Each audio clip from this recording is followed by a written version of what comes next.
Hello everyone, this is me Sumi Jha and welcome back to my YouTube channel Vayan learning classes. Guys, आज हम करने वाले हैं नियो क्लासिकल पोएट्री, जिसको हम कहते हैं द 18th सेंचुरी पोएट्री, या हम कह सकते हैं अगस्टन एज। ठीक है, अगर आपको एग्जाम में इन तीनों में से कुछ भी लिखने को आता है तो आप ये नोट कर सकते हैं वहां पे। इससे पहले हमने बहुत सारी पोएट्रीज कर ली है। अगर आपने वो पोएट्रीज अभी तक नहीं देखी है तो आप मेरे चैनल पर जाकर उसको देख सकते हैं। साथ में आप डिस्क्रिप्शन बॉक्स को ओपन करेंगे तो उसकी लिंक वहां पर भी आपको मिल जाएगी। ठीक है, सो बहुत ईजी नोट्स बने हैं, आपको दिख भी रहे होंगे। तो चलिए वीडियो को शुरू करते हैं। सो न्यू क्लासिकल पोएट्री है क्या? The term new classicism may be a combination of two words. So जो न्यू क्लासिसिज्म वर्ड है, ये जो है वो दो चीजों का, दो वर्ड्स का जो है कॉम्बिनेशन है। Number one new and number two classic. The word new has been derived from the Greek word news. So जो वर्ड न्यू आया है वो कहाँ से आया है?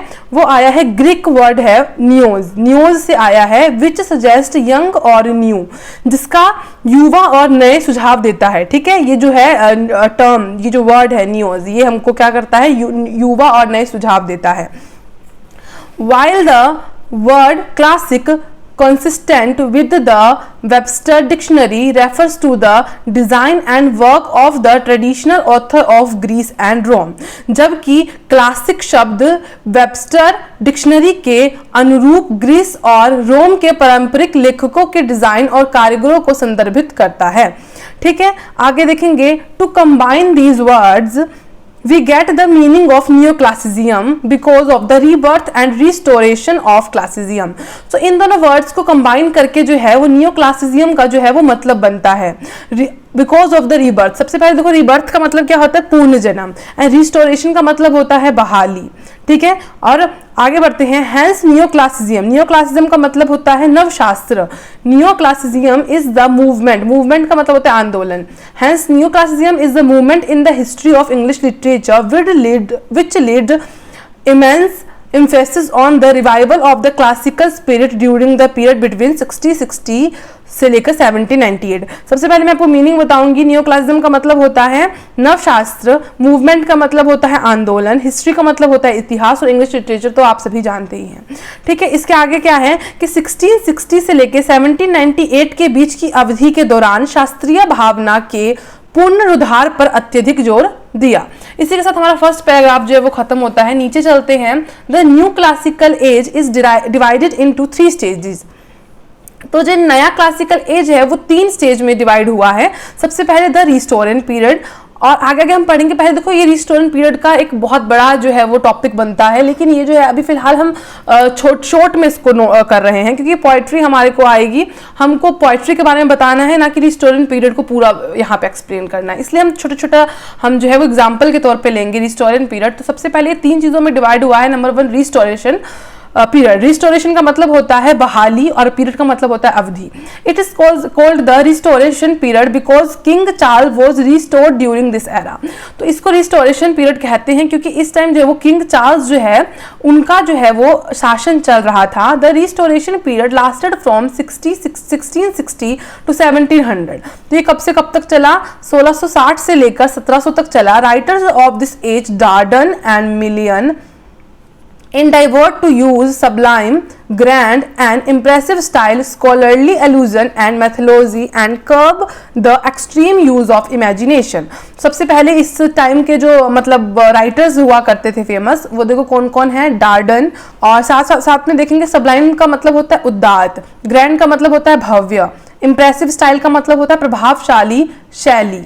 ठीक है, स्कॉलरली एल्यूजन का मतलब होता है विद्वतापूर्ण संकेत। ठीक है, याद रखना, एल्यूजन का मतलब होता है संकेत। आगे भी आएगा ये वर्ड, तो आपको बार बार याद ना दिलाना पड़े, आप याद रखने की वाली बात है ये। मैथोलॉजी का मतलब होता है पौराणिक कथाओं, and कर्ब the extreme use of imagination, imagination का मतलब होता है कल्पना। ठीक है, ठीक है। Milton is known for writing paradise lost, an epic poem that follow with in the tradition of. यहाँ पे क्या बोला है कि मिल्टन जो है वो किस चीज के लिए जाने जाते थे? Paradise lost. वो एपिक पोएम्स लिखा करते थे और वो फॉलो करते थे परंपराओं को। किसकी? राइटर्स की। किसके जैसे राइटर्स की? विर्जिल और होमर जैसी राइटर की। Milton included dozen of allusion of other classical writing. वो बहुत सारे दर्जनों भर एल्यूजन का यूज करते थे क्लासिकल राइटिंग में। एल्यूजन मतलब संकेतों का। John Dryden's poetry was build around reason, logic and matter of fact. ठीक है, लॉजिक और फैक्ट यानी कि तर्क और तथ्य के इर्द गिर्द उनकी जो है वो पोएट्री हुआ करती थी। Often he attempt to make his poetry accessible using plain language. वो अपनी जो पोएट्री है उसमें ज्यादातर कॉम्प्लिकेटेड लैंग्वेजेस नहीं रखते थे, भाषाएं जो वो बिल्कुल सादगी भरी होती थी। Moreover Dryden reinvigorated poetry with the couplet. Couplet का मतलब होता है दोहे। Alexandrine and triplet. और देखो क्या क्या क्या बोला है कि अगेन बनाना, किसी भी चीज को जीवित अगेन करना, उस पोएट्री में जीवित रखते थे, दोहों का यूज करते थे। ठीक है, और फॉर इंस्टेंट का मतलब होता है आप यहाँ पे फॉर एग्जाम्पल भी लिख सकते हो, फॉर इंस्टेंट भी लिख सकते हो। ठीक है, in his a logical poem, The Hind and Thus the Panther, he uses heroic couplet to write down about religion after he converted to Catholicism। देखो यहाँ पे क्या बोला है, एग्जाम्पल के तौर पे इन्होंने जो पोएम लिखी the Hind and the panther, उन्होंने उसमें हेरोइक कपलेट का यूज किया यानी कि वीर दोहों का यूज किया, और उसमें उन्होंने धर्मों के रिलेटेड जो है वो बात करने की कोशिश की जब वो किस में कन्वर्ट हो गए थे, कैथोलिज्म में कन्वर्ट हो चुके थे। अब जो हमारा सेकंड स्टेज है उनका द अगस्टन एज, उसकी बात करते हैं। The Augustan age is additionally called the age of Pope. Augustan age जो है उसको हम एज ऑफ पोप भी कहते हैं। Pope was the leading poet during this as.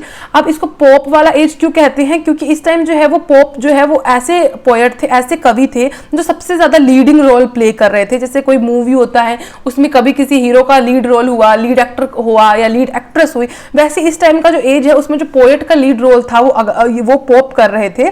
The Augustan age lasted from 1700 to 1750। तो समझ सकते हैं आप 1700 से लेकर 1750 तक तो जो था वो ये एज चला। अब आगे है थर्ड स्टेज, क्योंकि 3 चीजों में डिवाइड हुआ है तो थर्ड वे में हम पहुंच गए हैं, the age of Johnson. The age of Johnson lasted up to 1798। ठीक है, सो 1798 का मतलब हुआ कि तक चला, मतलब यहां से शुरू नहीं हुआ है 1790 लास्टिंग का मतलब यहाँ तक ये चला, यहाँ इसके बाद ये खत्म हो गया। When the romantic movement was underway with the publication of lyrical ballads by Wordsworth and Samuel Coleridge। इस टाइम क्या हुआ था, 1798 तक चल रहा था। इस टाइम जो है वो रोमांटिक मूवमेंट यानी कि रोमांटिक आंदोलन भी जो है वो चल रहा था, और पब्लिकेशन हो रही थी किसकी, लिरिकल बैलेड्स की। किसके थ्रू, वर्ड्सवर्थ और सैमुअल कॉलरिज के थ्रू। ये जो है वो हमारे पोएट है। अब है rationalism, scholarly allusion, didacticism, realism, adherence to classical rules, heroic couplet and objectivity are the main characters of the neoclassical poetry। अब सबका मतलब जानेंगे। इसका मतलब होता है तर्कवाद, इसका मतलब होता है विद्वत्पूर्ण अनुप्रास। ठीक है, इसको हम संकेत भी बोल सकते हैं, अनुप्रास भी बोल सकते हैं।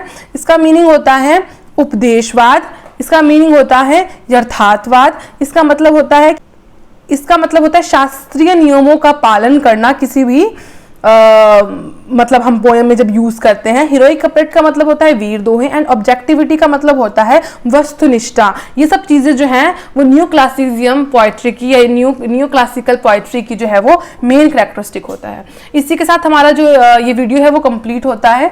अगर आपको ये वीडियो अच्छी लगी हो तो वीडियो को लाइक करें, चैनल को सब्सक्राइब करें, और इन्हीं सब की PDF पाने के लिए नीचे दिए गए व्हाट्सएप नंबर पर जरूर कॉन्टैक्ट करें, और साथ में हमारे साथ जुड़े रहने के लिए बेल आइकन को जरूर प्रेस करें ताकि मेरे आने वाले सभी वीडियो की नोटिफिकेशन आप पे आए और आप जल्द से जल्द उसका फायदा या बेनिफिट उठा सके। ठीक है, मिलते हैं नेक्स्ट वीडियो में, तब तक के लिए जय हिंद, वंदे मातरम।